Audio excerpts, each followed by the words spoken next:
जो दिनेश गार्डन ने जो बाउंसर वगैरह भेजा था, वो बाउंसर कुछ बाउंसर वहाँ के तभी के लोकल एमएलए नसीम खान जी। और प्रभाकर जावकर, ये इनके साथ में फोटो वगैरह, फेसबुक में फोटो वगैरह उनके जो साथ में देखा। बाउंसर्स आपको धमकी दे रहे थे उनके फोटोज हाँ एमएलए के साथ थे। हाँ, शाहिद अली, सज्जाद खान, फुलमिया खान, इनके एमएलए के साथ में, तो मैंने एमएलए के साथ में एक बार तभी मीटिंग किया था।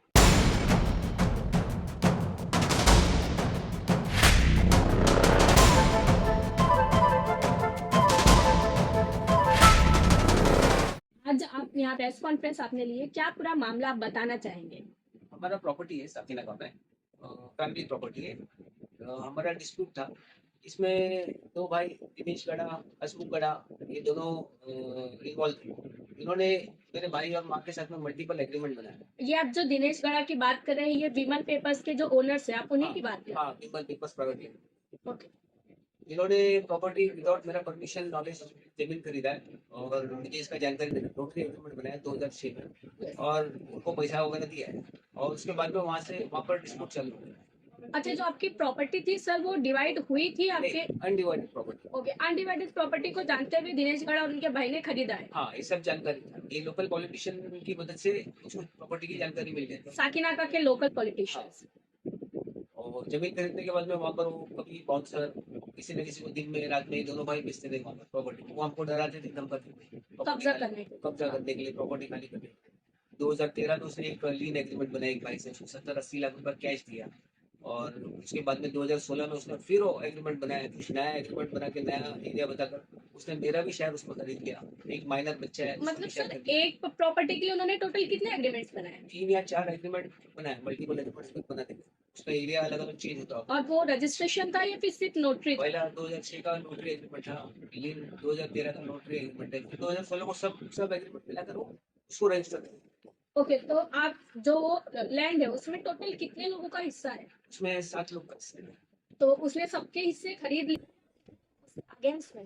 नहीं, उसमें मेरा शेयर छोड़कर और एक भाभी का शेयर छोड़कर उसने जमीन खरीदी है। 5 लोगों का शेयर उसने हाँ, ले लिया है। ऐसा वो कहता है, उसका क्या है, उसका एग्रीमेंट के हिसाब से कहता है। अच्छा, उसके बाद जो बाउंसर्स आपके वहाँ आते थे, आपने लोकल पुलिस स्टेशन में कंप्लेंट की कभी उन लोगों के खिलाफ? काफी बार कंप्लेंट किया, काफी बार। जो बाउंसर जो दिनेश खड़ा बेचता था, वो कभी चाकू लेकर आते थे, कभी रात के टाइम में आते थे, गेट से खुद मार के आते थे, कभी वहाँ पर गांजा दारू पीना, ये सब दिनेश खड़ा, हसमुख खड़ा दोनों भाई मैनेज करते थे, उनको बेचते थे। पुलिस स्टेशन में कंप्लेंट देनी तो पुलिस कंप्लेंट नहीं लेती।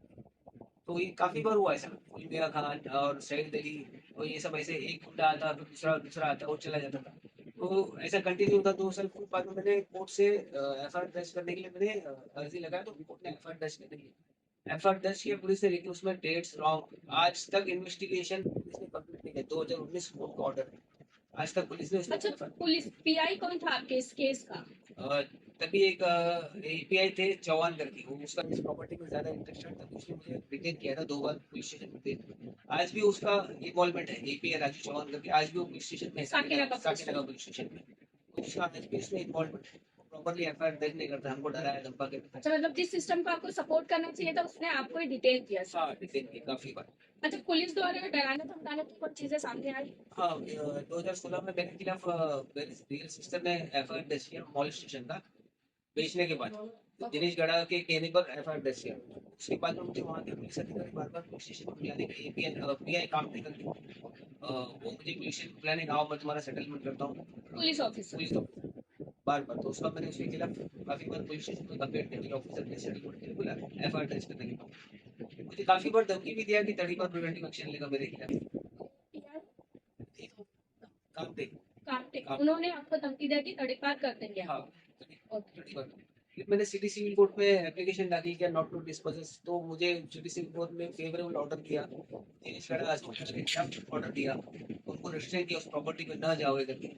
ये जो भाई है दोनों बारम्बार गुंडों को भेजना। आज की तारीख में 2020 से लेकर 25 तक एक बदरे आलम खान, वो बार बार हमको फॉलो करता है, हर जगह आता है, जहाँ पर भी जावे वहाँ पर आता है, हमारे पीछे आता है, कभी मेरे वाइफ को पीछे फॉलो करता है। फिर उसने एक गुंडे को भेजा था दिनेश त्रिपाठी, वो प्रॉपर्टी मांग फोटो वीडियोस मेरे वाइफ का मेरे घर लेने के लगा। पास आकर प्रॉपर्टी के हमारे प्रॉपर्टी में मेरे घर के पास आकर वो लोग कुर्सी डालकर बैठते हैं और मुझे वहाँ से वीडियो शूट करते हैं, और मैंने उनको ऑब्जेक्ट किया यहाँ पर मत बैठो, यहाँ से निकल जाओ, वो मुझे गंदा गाली देते हैं। तो आपने कोई एफआईआर करवाई मैम? मैंने सेम डे पे कंट्रोल रूम कॉल करके उन लोगों को पुलिस स्टेशन लेकर गई थी, लेकिन सकीना का पुलिस ने मेरा एफआईआर उस दिन नहीं लिया।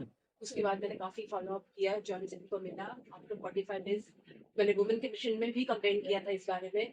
45 दिनों के बाद में मेरा एफआईआर किया गया, लेकिन उसमें दिनेश गड़ा का नाम नहीं आया। और उसमें चार्जशीट भी, वो केस अनहर्ड इसलिए है, नॉट हर्ड इसलिए है क्योंकि उसमें जो आरोपी है दिनेश त्रिपाठी, जो उनका बाउंसर था, और उसको पुलिस ने पकड़ा नहीं। पुलिस का काम था उसको पकड़ा, क्योंकि उसने खुद पुलिस स्टेशन में आकर अपना एड्रेस, फोन नंबर सब कुछ दिया था। फिर भी पुलिस ने उसको पकड़ा नहीं, ताकि केस ना चले। इसलिए पुलिस क्या करता है, उसके गांव के एड्रेस पे, यूपी के एड्रेस पे उसको 41 का नोटिस भेजता है। अब तुम्हें गांव का एड्रेस कहाँ से मिला, ये एक बड़ा सवाल उठता है। जब वो आदमी खुद होकर अपना एड्रेस बता रहा है, पुलिस स्टेशन का स्टेशन हाउस का वीडियो दिख रहा है, रिकॉर्डिंग है, सीसीटीवी रिकॉर्डिंग की, वो तो खड़े हैं अक्यूज पर्सन, और वो अपना एड्रेस, फोन नंबर सब कुछ दे रहा है आपको। उनका फोन भी आप सीज नहीं किया, पुलिस ने चेक किया, जिसमें दिख रहा है कि मेरा वीडियो निकाला हुआ है। ओके। लेकिन उनको पुलिस अरेस्ट नहीं करता है, सेम डे पे एफआईआर नहीं रजिस्टर करता है, और उन्हें पकड़ अच्छा के मैम, ये तो 45 डेज के बाद आपकी एफआईआर हुई, तभी भी आपको वो दिनेश त्रिपाठी आपके आसपास दिखा उसके FIR के बाद? अलम हमेशा दिखता है। एफआईआर के बाद में दिनेश त्रिपाठी नहीं दिखा, क्योंकि उनको ये डर है दिनेश त्रिपाठी उनके दिनेश गड़ा के खिलाफ सब कुछ बता देगा। अच्छा, इसलिए उससे गायब कर दिया गया। इसको पकड़ नहीं रहे। हमने खुद उसके एड्रेस, जो उसने उस दिन एड्रेस बताया था और जहाँ वो रहता है, हमने खुद उस जगह पे जाके पता किया, वो अभी भी वहाँ पर रहता है। उसका फोन नंबर है पुलिस के पास, फिर भी पुलिस कॉपरेट नहीं करता सब लोग। अच्छा, अपने लोकल पॉलिटिशियंस है या फिर उस समय जो एमएलए थे या फिर प्रेजेंट में जो एमएलए, उनसे मिलकर बात करने की कोशिश की? नहीं, जो दिनेश गढ़ ने जो बाउंसर वगैरह भेजा था, वो बाउंसर, कुछ बाउंसर वहाँ के तभी के लोकल एमएलए नसीम खान जी। और प्रभाकर जावकर, ये इनके साथ में फोटो वगैरह दिखा था, फेसबुक में फोटो वगैरह उनके जो साथ में दिखा बाउंसर्स था। आपको धमकी दे रहे थे, उनके फोटोज हाँ। एमएलए के साथ थे? हाँ, शाहिद अली, सज्जाद खान, फुजमिया खान, इनके एमएलए के साथ में था। तो मैंने एमएलए के साथ में एक बार तभी मीटिंग किया था। उन्होंने कि ऐसे आपके साथ में जो फोटो है, वो लोग आपके क्या है, हमारी प्रॉपर्टी में जबरदस्ती गुंडागर्दी कर ओके। बैठे हैं ना, उनको बैठने दो करके, ऐसा उनका जवाब था। नसीम खान ने क्या कहा आपसे सर? नसीम खान ने कहा कि वो बैठे हैं वहां पर, बैठने दो उनको। अच्छा, मतलब उन्होंने हाँ, आपकी कोई मदद नहीं? मदद नहीं हमारी की। कोई मदद नहीं हुई नसीम खान साहब। वो तो आपको कुछ करने रहे, आप आपके घर में रहो, उनको प्रॉपर्टी में हम बैठने दो। काफी भरोसे से गए थे उनके पास, वो सिटिंग एमएलए थे उस वक्त वहाँ के, और हम काफी भरोसे से गए थे कि हमें वहाँ से कोई मदद मिलेगी। लेकिन उन्होंने फ्लैट कहा, वो तो बैठे ही है ना, बैठे रहने तो। अच्छा, अभी जो रिसेंट एमएलए है, तो आपने उनसे मदद लेने की कोशिश की? नहीं, मैंने उनसे नहीं। नहीं, क्योंकि मुझे भरोसा रहा ही नहीं पॉलिटिशियन। दिनेश गड़ा और हसमुख गड़ा के गुंडे हमारी प्रॉपर्टी में थे, वो कभी भी आते जाते थे। प्रॉपर्टी का गेट ताला तोड़ दिया था इन्होंने, और बिंदास आते जाते थे। मैं कंट्रोल रूम कॉल करती थी, लेकिन पुलिस मुझे मदद नहीं करती थी। और ये मेरे बच्चों को डराते थे। मेरी बच्ची 6-7 साल की थी, उसे डराते थे। आग लगाने की वजह से मेरी बच्ची काफी पैनिक हो गई थी। ये आप दिनेश गड़ा ने कचरा डंप किया था, उसका जो कीमत पे प्रॉपर्टी में एक लॉरी भरकर कचरा उसने उस प्रॉपर्टी में डंप किया था। और वो हमेशा बोलता था मेरा प्रॉपर्टी है और ये मेरा कारखाने का सामान है करके, वो खुद क्लेम करता था। उसके जो लड़के लोग थे वहां पर उस वक्त बैठे थे, उन्होंने सुबह 4 बजे के टाइम पे उसमें आग लगा दिया। बहुत बड़ा आग लगा हुआ था। हमारे घर के पानी से वो पूछ नहीं रहा था, तो मुझे फायर ब्रिगेड को अप्रोच करना पड़ा। फायर ब्रिगेड ने भी आकर वो चाहे इतना सब आग लगने की वजह क्या है, तो उस वक्त सब उसके लड़के जो बुड्ढे बैठे हुए थे सब भागे हुए थे। वो बाद में 2 दिन के बाद में वापस वहां पर आ गए। फिर भी जो माल रखा था उस पर तो फायर ब्रिगेड को कुछ एक्शन लेना चाहिए था ना, उस पर कुछ नहीं लिया? फायर का रिपोर्ट बना हुआ है, उसमें वो दिख रहा है कि ये लार्ज क्वांटिटी में कचरा है जो जगह। विदाउट परमिशन ही होगा वो। Yes, yes. हम सिर्फ एक फैमिली है, और हमारा उस तरीके का कोई बिजनेस नहीं, तो वो कचरा हमारा नहीं था। ओके। उसमें मेरे बच्ची काफी पैनिक हो गई थी। मुझे उनके लिए मतलब हमें ना काउंसलर की हेल्प लेनी पड़ी थी। उनके स्कूल से तब हमें कितने साल की थी आपकी? तब वो 6-7 साल की थी, 7 साल की थी। और उसके बाद मेरा बेटा 10th स्टैंडर्ड में था, 10वीं में था, 15 साल का था। दिनेश गड़ा के गुंडे थे, उसने लेडी बाउंसर्स भी प्लॉट किए हुए थे। तो लेडी बाउंसर्स ने मेरे बेटे के, हम डीसीपी ऑफिस गए हुए थे उस दिन, उसका फायदा उठा कर लेडी बाउंसर ने पुलिस को बुलाया और बोला कि ये लड़का मेरा फोटो निकाल रहा है। और उस मेरे बेटे को पुलिस उठाकर ले गई, जबकि उसने हमें फोन किया और उसी को मैंने, मेरे हस्बैंड ने पुलिस से बात किया, मेरे बेटे को मत ले जाओ, मैं खुद पुलिस स्टेशन पहुंच जाता हूँ, और क्या मामला है मैं खुद हल करूंगा, मैं खुद उस पर अपीयर हो जाऊंगा। मेरा बेटा माइनर है, आप उसे नहीं ले जा सकते, मेरे परमिशन के बगैर नहीं ले जा सकते। फिर भी पुलिस ने सुना नहीं। साकिना का पुलिस जबरदस्ती मेरे बेटे को वहां पर स्टेशन में लेके जाके बिठा के रखा था। हमने स्टेशन हाउस में बात की और ये गलत है वो साबित किया, लेकिन जब तक मेरा बेटा ट्रॉमा में था इस इंसिडेंट की वजह से, इस तरीके से दिनेश गढ़ा, हसमुख गढ़ा ने हमें हर तरीके से फ्रस्ट्रेट किया हुआ, हर तरीके से हमें ट्रॉमेटाइज। अच्छा, आपने बताया आपकी बेटी उस समय पे तकरीबन 6 साल की थी, तो आज तकरीबन आपकी बेटी 16 16 साल की। 15 साल की होगी। तो अब उसके साथ कुछ ऐसे हैरेसमेंट हो रहा है इन लोगों के द्वारा? अभी भी डरती है वो, डरती क्योंकि है। बद्र आलम खान हमेशा बार बार पहुंच रखता है ओके, मतलब अभी भी? हाँ, अभी भी बद्र आलम हमेशा उस प्रॉपर्टी के आसपास घूमते रहता है, अपनी गाड़ी में आता है, कभी अपनी बाइक पे आता है, कभी दूसरे की बुलेट पे और आता उस है। पे बद्र आलम पे भी साकिना का पुलिस के जो ऑफिसर्स है वो कोई कार्रवाई नहीं करते, एफआईआर दर्ज की है FIR उसके खिलाफ। बट कार्रवाई कोई नहीं, सिर्फ कार्रवाई कुछ पेपर पे उनका हाँ। काम चल रहा है। अभी आप सिस्टम से क्या अपील करेंगे सर? देखो, अभी मुझे ऐसा पता चला है कि उसके दिनेश गढ़ा, हसमुख गढ़ा के खिलाफ साकिना के अलावा चेंबूर में, पनवेल में, तलोजा, टाइगर, यहाँ पर काफी जमीन रिलेटेड एफआईआर दर्ज है।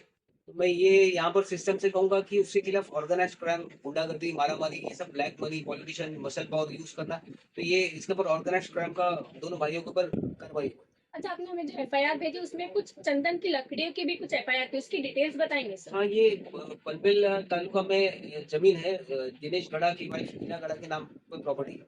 उस जगह में लाल चंदन मिला था। कब की बात है ये? ये 2014 या 15 की बात है। ओके। वो न्यूज पेपर में आया था, तो बड़ी मात्रा में मिला था, लेकिन उसको कम बताया। उसको कुछ 5 करोड़ का मिला था, उसको सिर्फ 1-2 या कुछ 2 करोड़ के आसपास बताया। हाँ। तो उसमें दिनेश गढ़ा या उसके वाइफ के खिलाफ कार्रवाई नहीं हुआ। उसने पुलिस को मैनेज किया, वो उसके खिलाफ कार्रवाई नहीं, क्योंकि उसकी संपत्ति में मिला ये सब इतना बड़ा चीज।